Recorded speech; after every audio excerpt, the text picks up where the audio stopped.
Emmerdale seems to have a serious issue on its hands: Joe Tate. His endless plotting, grudges, and cruel streak have become repetitive and uninspiring.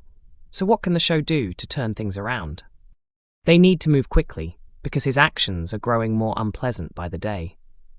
Time is running out to redeem him, if that opportunity hasn't already slipped away. On Christmas Eve 2024, fans were thrilled to hear that Joe Tate would be returning. It sounded like it would be dramatic, gripping, and impossible to miss. Instead, it felt underwhelming, massively so. Joe initially teamed up with the late Will Taylor to take Kim down. After Will's sudden death, that plan was quietly dropped, and Joe began building a relationship with Kim instead. It left viewers wondering what the point of it all had been. His next major arc focused on his kidney illness and his decision to take Caleb's kidney. That storyline led to devastating consequences. Layla, Amy, and Susie died in the limo crash at the lake after Joe drugged Noah. He kept resorting to shady tactics, even going as far as stabbing Caleb to force the transplant. Throughout it all, audiences were left asking, why didn't he simply request a donor? Then there was his supposed whirlwind romance with Dawn Fletcher. The show painted it as intense and passionate, yet their chemistry feels non-existent. Dawn remains bland, makeover or not, and it's difficult to believe Joe would be so besotted.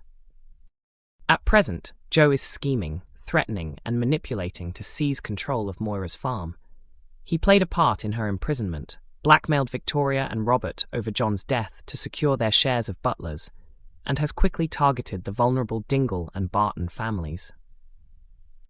In Friday, February 20's episode, Joe bought a DeLorean to impress Lucas, only to flaunt it in Billy's face. His triumph was short-lived when the car was stolen. Viewers know Cain and Sarah were responsible, and Joe strongly suspects them. However, when he confronted Cain at the farm, Cain denied everything, and Joe had no proof.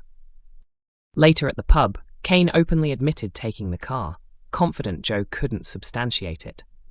Joe then told Graham that the vehicle was now his second concern. His main objective was to completely destroy Cain's life by any means necessary.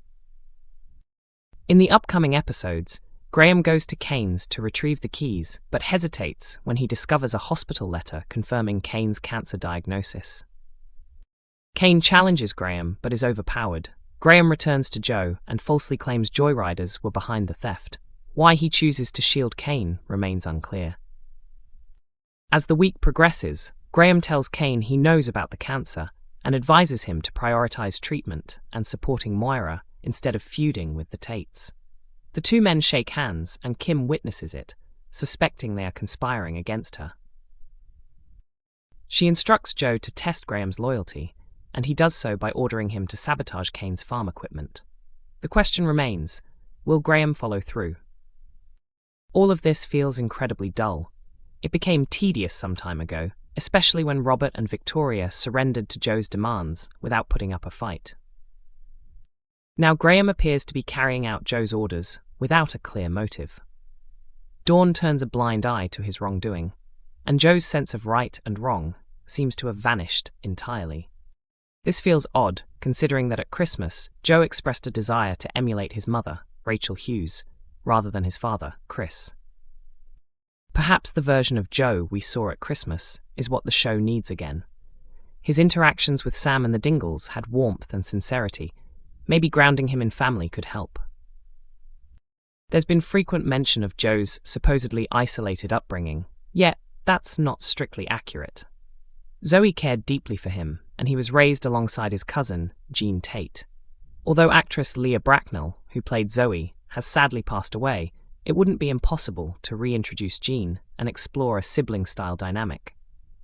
Ultimately, Joe needs to face consequences. Yes, Dawn pushed him out of a window, but he recovered almost instantly, soon walking, hiking, and even getting engaged after forgiving her. He has never truly answered for the deaths of those 3 women or for taking Caleb's kidney. Assisting Ruby with her murder charge hardly counts as redemption. And his actions toward Moira are beyond excuse. So the show faces a clear decision: transform Joe into a full-scale villain, perhaps reveal him as Celia's superior, and give him a definitive exit. or end the constant plotting and deception, send him to prison for a while, and eventually reintroduce him as a reformed character. The ball is in Emmerdale's court. In the latest episode of Emmerdale, Beowulf discovered an unexpected source of support as he continues battling for his freedom. Ruby Milligan formed a surprising bond with him during the emotional installment. Earlier this week, Bear was interrogated by D.S. Walsh in connection with Ray's death. However, things became even more complicated when Walsh suggested that Bear may not have acted alone in getting rid of Ray's body. As a result, Dylan Penders and Paddy Kirk were also called in for questioning. Despite the pressure, both men stood firm and maintained that Bear was solely responsible for killing Ray and covering up the incident. The CPS later approved bail for Bear, allowing him to return home while he waits for his trial. In tonight's episode, Paddy encouraged Bear to visit the cafe. Ruby eventually found him alone at the pavilion.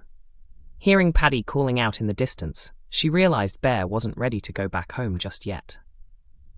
Hoping it would reassure him that the villagers don't see him as a villain. Once inside, Bear quickly felt uncomfortable with the busy atmosphere.